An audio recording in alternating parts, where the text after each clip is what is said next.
Hello everyone, and thank you so much for joining us on today's Warrior Chat. We just have a great program today as we welcome one of Susquehannock's own, Colonel Robert Wolf, who is from the class of 1958. Colonel Wolf is the Distinguished Alumni Award recipient for this year, 2011. So Colonel Wolf, thank you so much for joining us. We appreciate it. Well, thank you for having me and going through the process to be here. Yeah, and real quick as we get started, I just want to tell everyone the process that the Alumni Association of Susquehannock High School goes through to select the distinguished alum, in this case the alum for the high school, and that is we accept every year nominations from all of our alumni, and typically we receive quite a few of them, this year actually well over a dozen, and then the members of the steering committee discuss them and ultimately vote on the distinguished alumni for the year. This is our 7th year of having this program, and we're just very, very honored to have Colonel Wolf from the class of 1958 be our person this year. Now with this comes the honor of also addressing our senior class, and so again we're very, very happy to have you. Well, it's an honor to do that, and I have trying to tell them a story that I think hopefully that it'll help them in the future with their journey in life. Okay, well let's go back to about 1952. When you began here at Susquehannock High School. And one of the things that is almost a way to trick people is we tell people, and we will tell people during commencement, that you were class president for 6 years. And people who aren't familiar with the history of Susquehannock start counting their fingers and say something just doesn't add up there. Well, yeah, I was class president for 6 years. It was because we were junior, senior high school then. So we had 6 years here. And I was in the first class to go through for the entire 6 years. 57 was actually here from like January, and then they actually graduated in 57 here. So they had that half a year. But I was in a one-room school actually for 6 years, 1st through 6th, rural school. And then I ended up, that half year I went to New Freedom High School is where they brought us into. And then we came here the following year, and it was an interesting time. Well, it was a different time, obviously. And I'm not sure, again, unless you're a local person, and many of our residents are, how the high school has changed. The original high school, which was built and opened in the first class, making the full year was 1952, was 80,000 square feet, and now the building is over 200,000 square feet. So it's grown significantly. But here's the one thing I want your perspective on, and I say this a lot in our community, is when that building opened, our community had great pride in having a state-of-the-art high school. And I think it reflects just the history, which we still have, of a community that really believes in and supports public education. Well, I'm sure that's true. You know, this was an undertaking where we basically brought together farming communities, and it was 4 small towns, I believe, and at least 3 small high schools that formed this consolidated school here. And that, of course, was just a really leap in education for the area. It was just progression beyond what could have been realized if we would have stayed in separate entities, i.e. New Freedom, Glen Rock, and Glenville, those type of things. But it was a real challenge. I mean, you had administrators, you had teachers, you had custodians, students, school board members. They were all really challenged to mold that all together those first few years and make it a success. But they did an extremely job, and they what I consider they set the base for the future. And you know, the school, the campus you have here today, the output is just outstanding. You know, I don't think it can be beat. Probably, I don't know. I don't live here, but it's an exemplary campus for sure. Yeah, well, thank you, and we believe educationally we are there also. Right. And that does come from, again, a strong history of community support. That's not something, as you know, in your background, you can turn on and off. If you're going to have a strong program. It doesn't matter if it's education or military, you're going to need to put constant pressure on doing it the right way, and I think we've been able to do that here. Yeah, that's for sure. I mean, you've had great athletics, which we started out here, had some good teams, etc. And you had your ups and downs, but the academics, from what I'm aware of anyhow, didn't have up and downs. They pretty well kept going up that stair step, and they're at the top of the pack now. So that's just great. That's extremely hard to do. I taught school for 10 years, as you're aware, and it's hard to move those academic ratings in even 10-year period. And as I told you once before, everybody has to buy into that. The students have to buy in, the faculty, the parents, and it starts at first grade. It doesn't start here at 9th grade.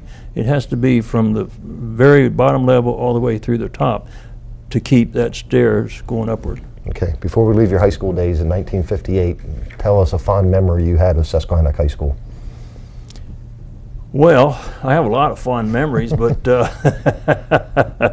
my wife's out there. Yeah, don't leave her out of that. She's laughing because I shouldn't tell this story, but in '58 and all those years, in the first period, you had like homeroom period, and that's when anybody that had been not behaving appropriately or et cetera, they would be called to the office.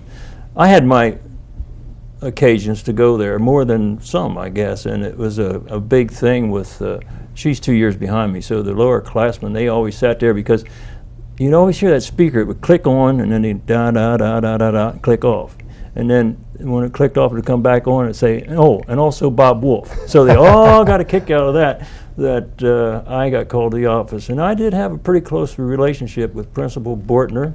But I have to admit, a lot of those things were not issues that I got into trouble or something like that. It was other things that I was involved with the class president, yearbook, this, that, and the other thing. So, but Susquehannock was very good to me and all the students as far as that goes. But I have very positive from that.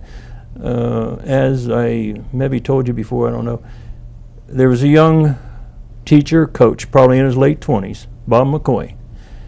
And he had me make a decision that was just a lifestyle change for me, because I wouldn't be sitting here today probably if it wouldn't have been for him, because he challenged me to go to college, which was something I hadn't even thought of December of 1957. Yeah. So I was really, jumping through a bunch of hoops to, at that time, get to college, although I don't think it was maybe as difficult then as it is now in some respects. But that's the type of thing that I remember the most, of the dedication that the teachers had and the willingness to really try to ensure we set goals out there for ourselves and tried to extend ourselves beyond where we thought we could be. Yeah. So. Well, many people know Coach McCoy's family. Yes. His children, his grandchildren are Susquehannock grads. In fact, I think the last of those grandchildren just went through the high school maybe 2 years ago. So I believe you're about right. Yeah. Right. So the McCoys from Glen Rock, many people know them and can relate to that. A wonderful man. Right, he was. Coach McCoy, no question. Yeah. Okay, so you left Susquehannock, you went to Western Maryland College in an ROTC program. Tell us a little bit about that, and then how you ended up in a lifetime of service. I went to Western Maryland, and Coach McCoy once again told me I could probably play football at a small school like that. And so that was an enticement for me to do that. And I went because I really thought a lot of him and admired him. So I went to be a physical education teacher, as he was, and a coach. And I have to say, high school was somewhat easy for me. College was a challenge, and that was because I did not follow the instructions and the methods that the teachers here had given me to accomplish college work. And of course, I probably didn't study enough. I played maybe more than I should have, and that got me into trouble. So I came close to finding my first failure in life of failing out of college, quite frankly. But the thing that happened about ROTC is, at that time at Western Maryland, freshmen and sophomores, it was mandatory if you were physically fit to take ROTC. So that's how I ended up in the program. And I went through it, and I found it to be interesting, and you know, a lot of the things that leadership there related to team sports, which I had been involved in, you know, and so as a junior then, if you showed potential, they would want to contract you for the last 2 years, where you would in the end then get a commission. So in my year, for some reason, they didn't get their quota. So when football season started that fall, they came around, because we were there a couple weeks before school started, and after some of us to please sign on the dotted line. So the bottom line, to tell you the truth, I ended up signing on the dotted line because they paid us 90 cents a day, or $27 a month, and that was the enticement that put me over the hill, you know, or whatever. Yeah. And so I stayed with it, and I was pretty successful at it. I was actually, my senior year, I was the commander of the battalion there at the school, and I earned my regular Army commission. I finished college with the program I started. I was qualified to teach and be a coach, but I never applied for a teaching certificate, because the day I graduated, the next day I left for the service and ended up at Fort Lewis, Washington, which was 3,000 miles away. The first time I was ever out of my community, you know. I mean, it was a whole new outlook, I guess I'd say, and life for me at that time. We'll get to your service life in a minute, but the one thing I'm very curious about, you married Sandra, right, from the class of '60. Yes. Where did that happen in these years? Well, the reason I mention that is, first of all, I've had the chance to meet your wife a couple of times, and right. There's not a more wonderful person in the world. So you're like most of us guys. We're pretty fortunate who right. we ended up with. Well, yeah, I ended up with her, and we're almost married now for 50 years. And that's an interesting story, because I was a little bit wild in my younger years around here, and did some things that probably my parents or some other people were very proud of. I mean, I never got in trouble. We just did some things that a little bit unusual, I guess, or whatever. And but her mother actually said to stay away from Bob Wolf. That was the and she till her dying day, I used to kid her about that, and she'd say, "Well, the jury's still out on that. We're not sure." But anyhow. Sandy and I got together actually after I left school. She was still here. I guess she was a senior, if I recall correctly, and that's when we first dated it all together. And then Sandy went to Shippensburg, and I was at Western Maryland. So that was a relatively close commute, yeah. And I used to go up there and see her on weekends, or a lot of times I'd pick her up and we'd come back to Glen Rock, and then I think it was somebody else that lived around here. Maybe she rode back with, because I don't remember a particular, maybe a time or two, but usually she got back to school somehow else, and I ended up going back to Western Maryland myself. So that's how we came together, and then you know, I think you'll find many people who have separations as we did for 2 years when I was 2 different years when I was away in combat in Vietnam. Those types of things either take it apart or bring it together. And in our case, I think it really brought things together more. We had 2 boys by the time I went on the tours to Vietnam, and they were very young, you know, like 1 and 3, I guess. And but you know, we've been together all the time, and like any married couples, we have some differences, but you know, I think it was been very successful. And you know, it's amazing. It's 8 of us, the gang of 8, 3 other couples, all from here, and we're all still together. Wow, so we get together every time we come back here. We spend a night or a day or something together with us, and no, it's been a good time.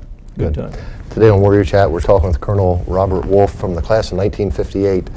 Colonel Wolf is the recipient of our Distinguished Alumni Award here at Susquehannock High School for 2011.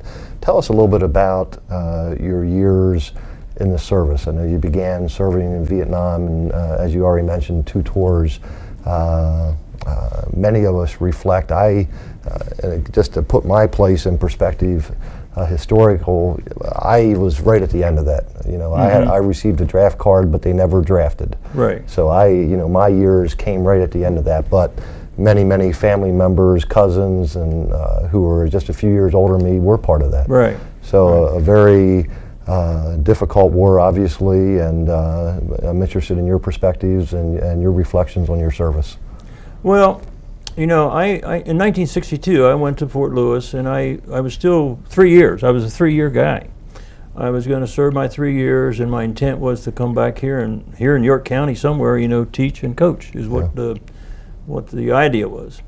But I went to some schools, some more education soon after I got in. Went to Fort Knox, Kentucky to learn more how to be an armor platoon leader. And then I decided to accept a challenge, which was, I call them outside the box. I didn't have to do this, so it was something I wanted to do on my own. And I went to parachute training at Fort Benning, Georgia. And that's a physical, more physical than mental, but it's a physical and mental challenge to accomplish that. And daytime jumps are thrilling, nighttime jumps are just downright scary, quite frankly. But I completed it and got my wings, my parachute wings, and it was a lot of West Point officers, probably 50% of them in that class. So that showed me that I could compete with what I call the best, or what's sort of known as the best, of West Point officer. You know, they go through 4 years of military training. And then after that, I decided, well, okay, I'm a gambler to some extent. I will try Ranger School. So I went to Ranger School. And this is much more of a challenge because it's a huge dropout. The first 3 weeks we lost probably 20% of the class. And I was really hurting because my Achilles tendon was just killing me. I couldn't really walk hardly anymore. Fortunately, there was a wise old NCO, a non-commissioned officer there, who told me how I may be able to correct that problem. And basically what it was is to cut the back of my boot out around the Achilles tendon. That relieved the pressure, and I was able now to stay in the course for the total 9 weeks, and I was successful. It's a mentally challenged and exhausting training, but I was awarded my Ranger tab at the end. 40% of them went home and failed is what it amounted to. So those 2 things sort of told me that I could be a good officer, I could meet all these demands, and I could lead a platoon without any real problems. Not that it wouldn't be challenging, but you know, I had the right background, the right training, and would be able to do that. But I was there about 2 years, and I decided I didn't know much about Army aviation when I first went in, and they had Army aviation at Fort Lewis, so I applied for flight school. So the 3rd year I was in, now this is the year I should be getting out, but this flight school, I went to flight school and I did earn my aviation wings, so that gave me a new commitment. I think it was 2 years if I remember correctly. And immediately thereafter is when I went to Vietnam the first time, and I flew a twin-engine cargo plane. We resupplied basically Special Forces camps.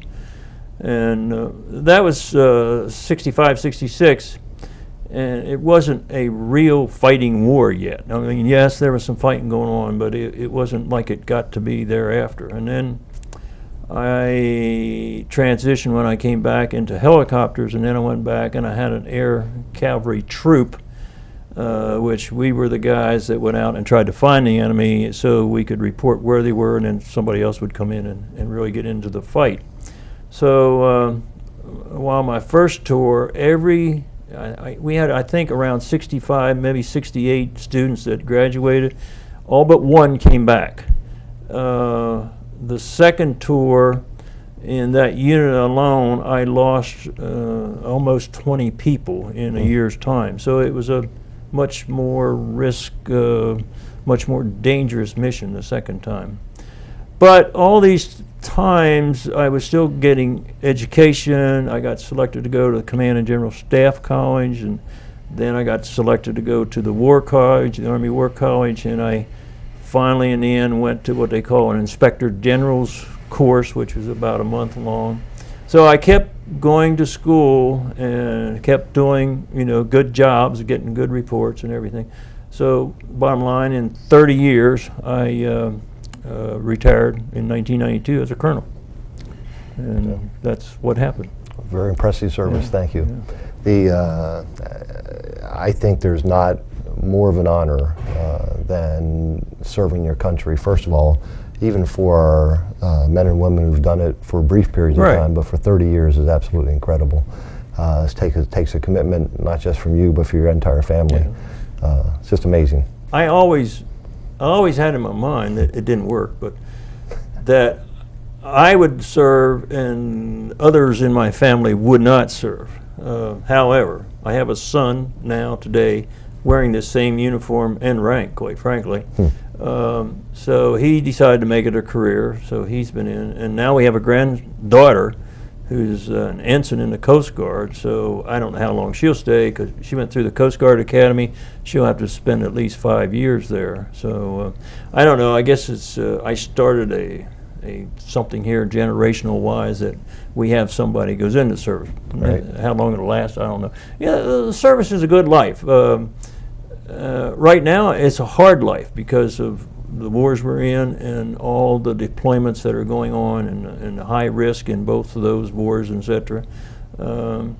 But normally, Sandy and I felt we were treated very well throughout the time we were in, and we were taken care of, quite frankly. So we have no ill feelings about anything of those 30 years. We enjoyed them all. Good. Well, after 30 years of service, most people would sit down and relax a little bit, and shoot, you decide to go back to your dream of being a teacher, and you teach for 10 years. Tell us a little bit about that. Well, when I retired in 92, I was 52.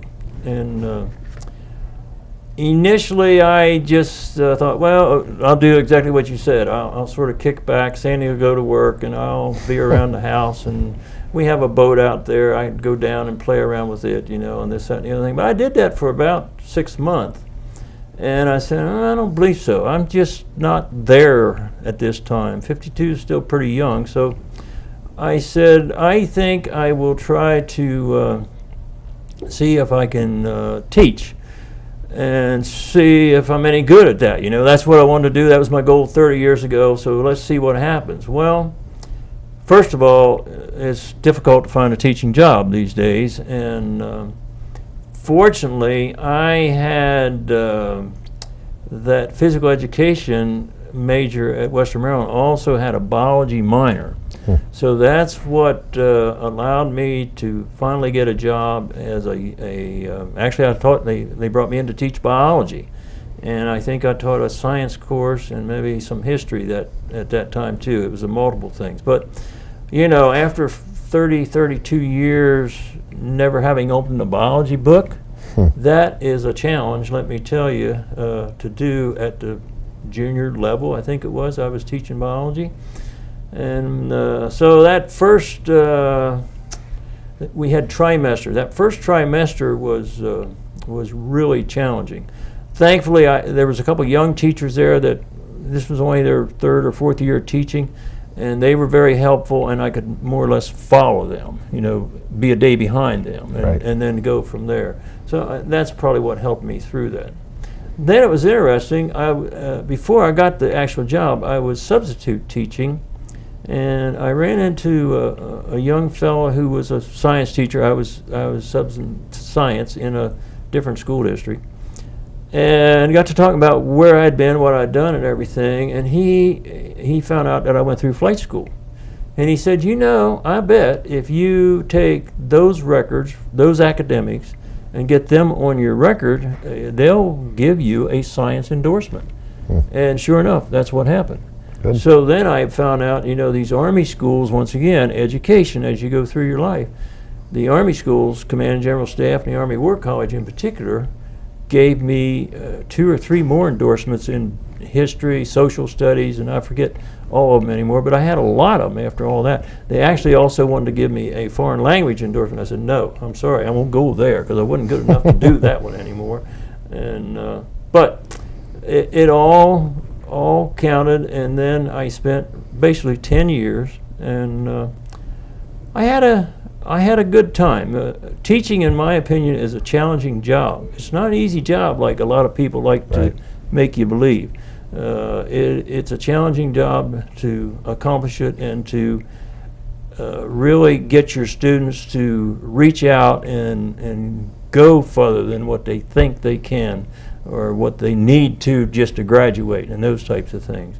And you know, I'm the first to admit I wasn't successful with everybody, but I was with a lot of them, and they found that you know, they can accomplish a lot more than what they ever thought they could. Yeah. One of the things I have high regard for you also. Again, you know, right now you're living in Washington, the state of Washington, but you've always managed to stay in contact with Susquehannock, partly through the Alumni Association, through gifts through the Southern York County School District Foundation. Right.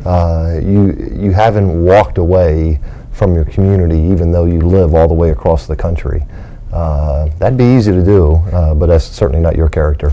No, I always, you know, again, I thought highly of Susquehannock. It was something that had me make a life-changing decision, you know, as far as going to college was a key thing. And then, you know, I played sports, not that many here, football mainly, but and so I always have enjoyed going to some of those types of games, and we then started coming to some basketball, and Sandy likes girls basketball and volleyball in particular. And then the other thing, her parents, of course, lived just a half a mile down the road here. Okay. So I used to run around here a lot because I was a runner for years. And I'd run down here and around the parking lot and elsewhere, you know.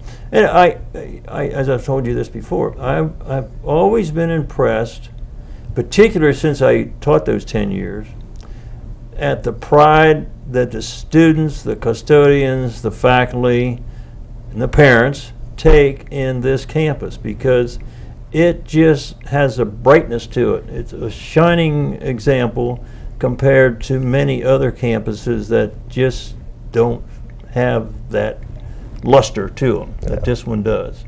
And I really saw that when you took my class, you know, 3 years ago, I guess it was now, through this campus and all these buildings. And as I think I maybe told you then, the one that really impressed me was the cafeteria or lunchroom, whatever you call it now for sure, how that had such a sparkle to it.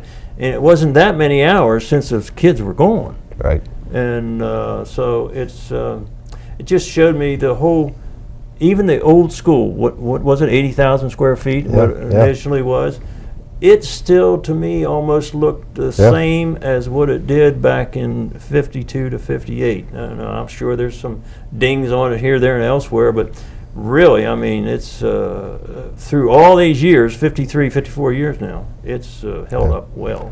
Well, I call that good old Southern York County work ethic. Well, that's true. You know, there's something unique. You know, I lived in the Midwest for 7 years. I have a younger brother who lives out on the West Coast in California. There's a work ethic in Southern York that's not found pervasive. elsewhere. It is. And not only a work ethic, but there's a kind of a pride. There's a community pride and an affection, and I think that continues, and we're very, very fortunate. The Distinguished Alumni Award winner for the year 2011, Colonel Robert Wolf from the class of 1958. Everyone at home here in our community, we wanted to give you an opportunity to meet Colonel Wolf. And I'm sure, just like all of us in the Alumni Association, you're very impressed with this gentleman, not only for what he's done for his country, but even beyond that, just the values and what he stands for. It's my honor, sir, to have met you and to know you, and I know that's made me a better person. So thank you, and that's a reflection of a true man. Well, Thank you very much. We Thank you appreciate very that. much. So, for Mr. Mark Will, Warrior TV station manager, and for Mrs. Sandra Wolf, who's in the studio, probably helping push all those buttons and making sure everything's working right, she's shaking her head no. For Colonel Robert Wolf, the Distinguished Alumni Award winner for year 2011, the class of 1958 of Susquehannock High School, I'm Wayne McCullough saying, I'll see you next time.